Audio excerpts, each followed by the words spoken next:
Hello friends, इस video में हम लोग आ हिंदी और इंग्लिश में सीखेंगे।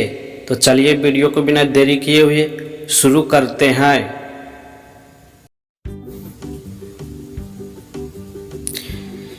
ए से आ, डबल ए से आई से हर्षाई, डबल ई से दीर्घाई, यू से हर्षाऊ, डबल ओ से दीर्घाऊ, ई से ए आई से आई, ओ से ओ, यू से आओ, एन से अन,